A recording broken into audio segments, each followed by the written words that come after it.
जय श्री गणेश। नमस्कार। मैं आचार्य संजय द्विवेदी। मेरे समस्त प्रबुद्ध दर्शकों का मेरे चैनल पे हार्दिक स्वागत है। प्रिय दर्शकों, आज मैं दैत्य गुरु शुक्राचार्य के राशि परिवर्तन प्रभाव को लेकर आपके सम्मुख उपस्थित हूं। दैत्य गुरु 13 जनवरी को अपनी राशि का परिवर्तन करेंगे तथा वर्तमान धनु राशि को छोड़कर अपने परम मित्र शनिदेव की मकर राशि में प्रवेश करेंगे। अब क्योंकि ये अत्यंत सकारात्मक परिवर्तन है, मित्र की राशि में होकर शुक्राचार्य यहां पर बलवान होंगे, तो निश्चित रूप से अपना संपूर्ण प्रभाव पूर्ण रूप से समस्त राशि के जातकों को प्रदान कर पाएंगे।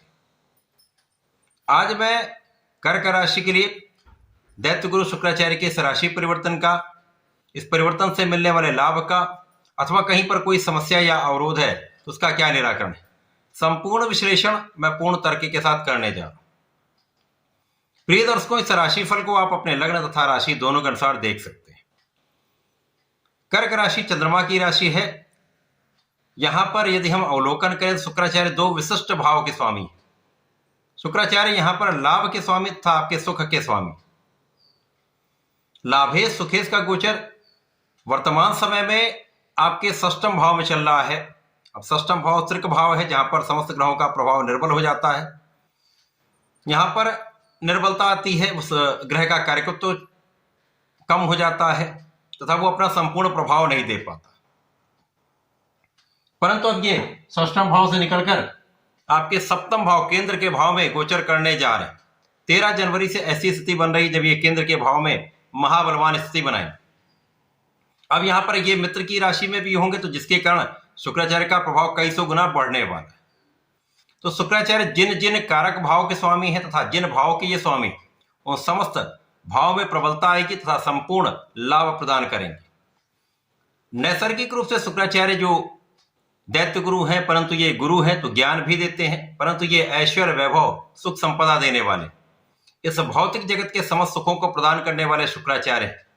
इस जगत का जितना भी बड़ा सुख है, बड़ी लग्जरीज हैं, रत्न आभूषण है, बड़ी इंडस्ट्री है, कला क्षेत्र में बड़ा नाम है, बड़े पद की प्राप्ति है, इसी प्रकार से बड़ी भूमि, बड़ा भवन तथा बड़े वाहन का लाभ संपूर्ण रूप से शुक्राचार्य प्रदान करते हैं। स्त्री सुख तथा संतान सुख भी देते हैं।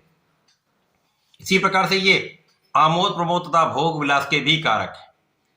अब शुक्राचार्य केंद्र के भाव में होकर लग्न पर सीधा प्रभाव डालेंगे।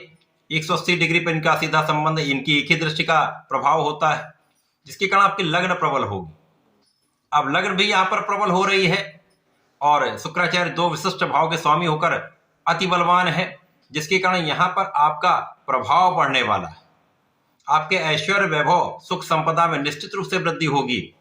इस समय में आप सफल रहने वाले हैं, इस समय में आप प्रभावशाली रहने वाले हैं, इस समय में आप आकर्षक रहने वाले हैं। आपके सौंदर्य का प्रभाव लोगों पर पड़ने वाला है। तो सौंदर्यवान, समृद्धिवान, ऐश्वर्यवान तथा यहां पर सुख संपदा का संपूर्ण लाभ लेने वाले आप रहने वाले हैं। इस समय में आप परिश्रमी भी रहेंगे। अब आपके अंदर बहुत अच्छे गुण हैं, तो यहां पर आप ज्ञानवान भी हो गए, बुद्धिमान भी आप हैं। यहां पर यदि आप में अंदर परिश्रम डेवलप कर लिया तो परिश्रम के कारण आपको संपूर्ण लाभ प्राप्त होने लगता है। बहुत सारी स्थितियां ऐसी होती है जब आपका परिश्रम सही दिशा में होता है तो अति शीघ्र आपको अच्छे फल की प्राप्ति हो जाती है। तो इस समय में आपका परिश्रम भी अच्छा होगा, आपका कार्यक्षेत्र भी पहले से बहुत अच्छा हो जाएगा।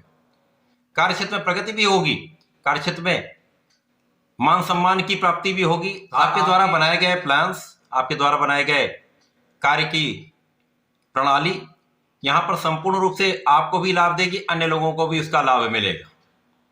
तो इस समय में धन की विशिष्टता प्राप्त होगी, धन विशेष रूप से आपके पास आने वाला है। इस समय में धन का नियमित आगमन होगा, जिसके कारण आपकी स्थिति बहुत अच्छी रहने वाली, आर्थिक रूप से आप समृद्ध रहने वाले। इस समय आपकी बुद्धि का बल अच्छा होगा, साथ ही साथ यहां पर आपके धन की स्थिति बहुत अच्छी रहने वाली, आप धनवान रहने वाले हैं। परिवार का भी पूर्ण सहयोग मिलने वाला है, पारिवारिक संपत्ति से भी लाभ मिल सकता है। और जब धन की स्थिति बहुत अच्छी होती है, आप बहुत अच्छा लाभ प्राप्त करते हैं, तो आपके सुख संसाधन बढ़ते हैं, सुख साधनों में वृद्धि होती है। तो इस समय में एक अच्छी भूमि का क्रय कर सकते हैं, भवन ले सकते हैं और एक वाहन का योग बन सकता है। किसी प्रकार से आपके माता के सुख एवं वृद्धि का निश्चित रूप से योग बन रहा है। माता यहाँ सुखी रहेंगी, माता पिता का आशीर्वाद आपको प्राप्त होगा। इस समय में आपकी निर्णय की क्षमता बहुत अच्छी रहने वाली। इस समय आपकी नेतृत्व की क्षमता बहुत अच्छी रहेगी। यद्यपि यहाँ पर चंद्रमा की राशि है, नित्य कुछ ना कुछ परिवर्तन होता रहता है, परंतु इस समय में आपका मनोबल बहुत अच्छा रहेगा। और जब आपका मनोबल अच्छा होता है तो आपके निर्णय भी अच्छे होते हैं और उन निर्णयों को आप क्रियान्वित भी कर लेते हैं, इंप्लीमेंट भी कर लेते हैं, जिसका संपूर्ण लाभ आपको प्राप्त हो रहा है। तो ये परिवर्तन अत्यंत विशेष है, आपके जीवन साथी के साथ आपको लाभ देगा। और सप्तम का कारक भाव भी शुक्र के पास है, जिसके कारण यहाँ पर जीवन साथी के साथ सामंजस्य बनेगा, आपसी प्रेम में वृद्धि होगी, तो साझेदारी में जो कार्य करते हैं उनमें भी एक अच्छा लाभ प्राप्त होता दिख रहा है। यदि आप नए व्यापार को आरंभ करना चाह रहे हैं, नए कार्य क्षेत्र में जाना चाह रहे हैं, यहाँ पर भी आपका काम बन सकता है। यदि आपने सही दिशा में प्रयत्न किया तो आपके काम में किसी प्रकार की कोई बड़ी कठिनाई नहीं हो। अब शनिदेव की राशि है, यहाँ पर शुक्राचार्य का ये परिवर्तन है और शनिदेव भाग्य भाव में गोचर कर रहे हैं, तो निश्चित रूप से यहाँ पर भाग्य का साथ भी आपको मिलता रहे। और भाग्य का जब सहयोग मिलने लगता है तो कहीं ना कहीं अवरोध कम हो जाते हैं, जितने मार्ग में बाधाएं आती हैं उनका निवारण होता जाता है और आसानी से आपके काम बन जाते हैं। तो ये समय ऐसा है कि जब आपके कम प्रयास के बाद भी आपके काम बनते चले जाएंगे, आपको कामों में सफलता भी आसानी से मिलेगी और धन का विशिष्ट लाभ आप प्राप्त कर पाएंगे। इस समय का सदुपयोग करने के लिए आपको नियमित रूप से भगवान भोलेनाथ की आराधना करनी चाहिए। नमः शिवाय पंचाक्षर मंत्र का जप करना चाहिए। यदि इस समय में आप भगवान भोलेनाथ पर गुलाब की सुगंधि का अर्पण करते हैं या चंदन की सुगंधि का भी अर्पण करते हैं तो विशेष लाभ आपको प्राप्त होंगे। तथा प्रत्येक शुक्रवार को पंचामृत से अभिषेक करिए, इस समय का संपूर्ण लाभ आप उठा पाएंगे। ऐसा करके इसका उपयोग करें। धन्यवाद, नमस्कार।